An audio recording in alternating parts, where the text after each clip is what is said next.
Vamos a revisar en este modelo la anatomía del cuello.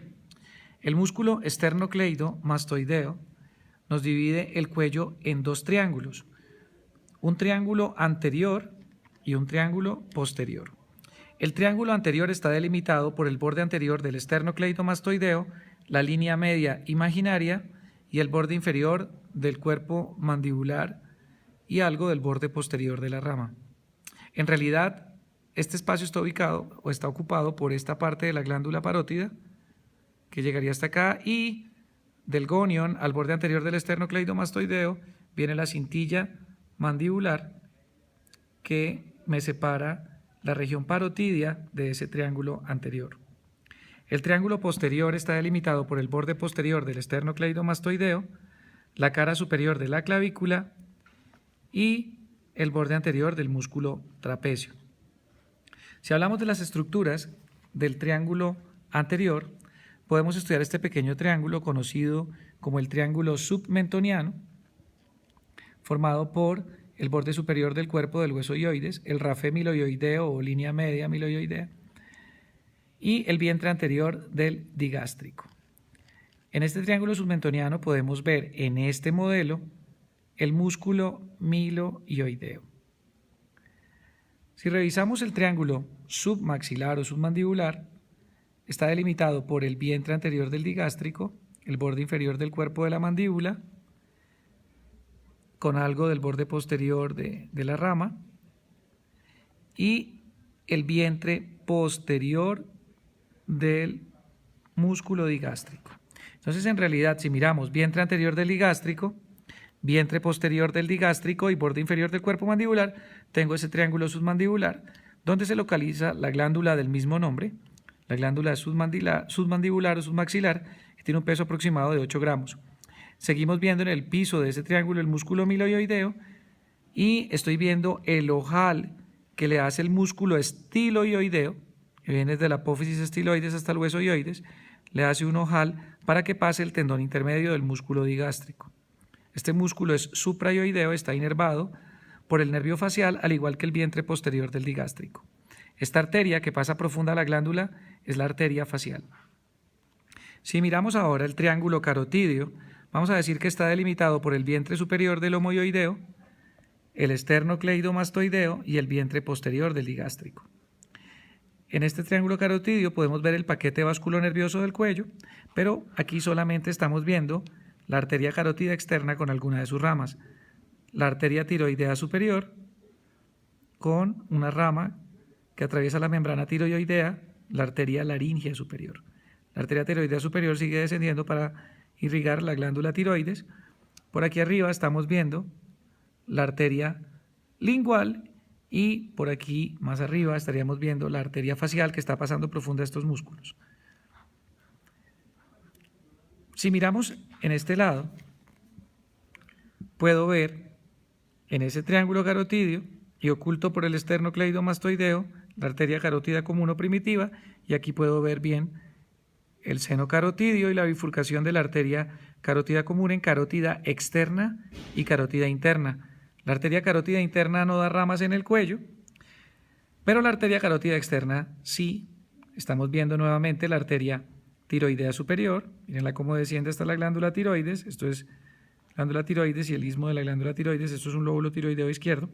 Estamos viendo su rama, la arteria laringea superior, cómo perfora la membrana tiroidea. Y estamos viendo también la arteria lingual y la arteria facial. Ya no hay glándula submaxilar, entonces puedo ver bien el recorrido de esa arteria. También puedo ver cómo la arteria carótida externa sigue subiendo y a la altura del cuello del cóndilo se bifurca en temporal superficial y en maxilar interna. Aquí algunas ramas, esta sería la arteria occipital y me falta la arteria auricular posterior. También la arteria faríngea ascendente no la veo porque está oculta, es más profunda. Y nos vamos a devolver nuevamente acá donde estábamos. Entonces terminamos de hablar, me faltó la vena yugular interna y el nervio vago que no se ven en este modelo, pero seguimos con el otro triángulo que está contenido dentro del triángulo anterior y es el triángulo visceral o muscular, delimitado por el vientre superior del homoioideo, el fascículo external del esternocleidomastoideo y la línea media imaginaria.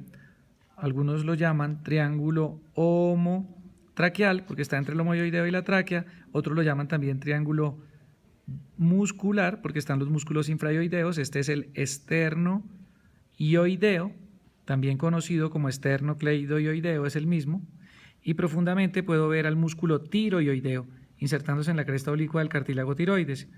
Aquí me faltaría otro músculo que podría asemejarlo a mi dedo, que estaría cubriendo a la glándula y que aquí lo estoy viendo parcialmente. Este músculo sería el esternotiroideo. También puedo ver el cartílago tiroides, la membrana tiroidea, la membrana cricotiroidea. Aquí estaría el anillo del cricoides, pero no lo puedo ver. Pero sí puedo ver al músculo cricotiroideo, conocido como el músculo tensor de las cuerdas vocales. Es el único que está inervado por la rama motora del nervio laríngeo superior, que es la rama externa. Y, como ya les había dicho anteriormente, puedo ver el istmo de la glándula tiroides, el lóbulo tiroideo y veo la tráquea, los anillos traqueales. Aquí también alcanzo a ver algo del músculo constrictor inferior de la faringe en esta zona. Y me voy ahora para el triángulo posterior, que está dividido en dos triángulos por el vientre inferior del homoioideo. Entonces, si imaginamos que este indicador es la clavícula, pues aquí tendría entonces entre la clavícula, el fascículo clavicular del esternocleidomastoideo y el vientre superior del homoioideo, el triángulo supraclavicular, o también conocido como homoclavicular, donde vamos a encontrar el músculo escaleno anterior, el nervio frénico, que no lo veo, pero está oculto por esta vena, que viaja superficial al músculo esternocleidomastoideo de la vena yugular externa. Recuerden que ella abandonaba la cara en el interior de la glándula parótida y comienza a descender y va a drenar en la vena subclavia. Estoy viendo también la desembocadura o el drenaje del tronco venoso tirocervical. Y estoy viendo cómo el músculo escaleno anterior me separa a la vena de la arteria subclavia. Entre el escaleno anterior y el escaleno medio, que no lo veo, que está más profundo, aquí sí está, mírenlo. El escaleno medio, está pasando el plejo braquial.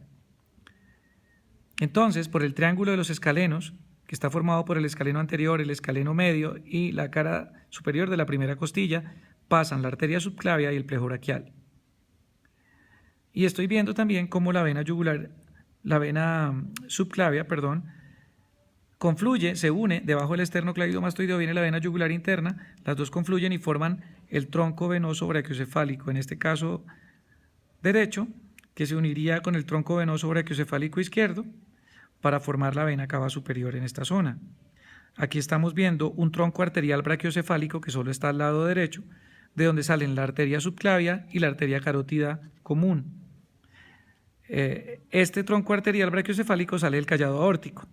La diferencia al lado izquierdo es que esta arteria subclavia sale directamente del callado aórtico, del arco de la aorta, en el tórax, y no existe tronco arterial brachiocefálico al lado izquierdo. Miren este orificio, aquí esto correspondería a la llegada de la vena yugular interna a la confluencia, que como ya lo dije, junto con la vena subclavia, forman el tronco venoso brachiocefálico. Si giramos, a este lado puedo ver bien los tres escalenos, el anterior, el medio y el posterior, y puedo ver en el borde anterior del músculo escaleno anterior el nervio frénico, como desciende. Estoy viendo las ramas del tronco tirocervical, una de ellas será la arteria tiroidea inferior, la otra será la arteria cervical transversa, la cervical ascendente, están allí. También puedo ver el escaleno medio, como ya les dije, el escaleno posterior, y estas son ramas del plejo cervical. Si me voy a este triángulo, que está por arriba del vientre inferior del homoioideo, entre ese vientre, el esternocleidomastoideo y el borde anterior del trapecio, este triángulo se conoce como triángulo occipital u homotrapecial. Y voy a encontrar en el piso de este triángulo algo de los escalenos, escaleno medio, posterior, el músculo angular de la escápula o elevador del omóplato y el esplenio de la cabeza. En realidad esto es un modelo y no tiene tanto parecido como en la realidad, pero más o menos están estos músculos aquí. Estas ramas que están viendo son las ramas del plejo cervical superficial y podemos decir que está la rama mastoidea o nervio occipital menor, que es rama de ese plejo cervical superficial, que es sensitivo, cutáneo. Este nervio es el occipital mayor, pero esto viene de las raíces posteriores de los nervios espinales cervicales. Este nervio es el nervio auricular mayor, auricular magno, sensitivo para la piel del pabellón auricular. El nervio cervical transverso para la piel de la mayor parte de la piel del cuello. Y otras ramas que no estoy viendo que corresponderían al nervio supracromial para la piel del hombro y el nervio supraclavicular para la piel de la región clavicular. Algunos lo llaman también nervio supraacromioclavicular. Si miramos a este lado, aquí se ve mucho mejor. Ya retiramos al músculo trapecio, entonces puedo ver mucho mejor el músculo esplenio de la cabeza.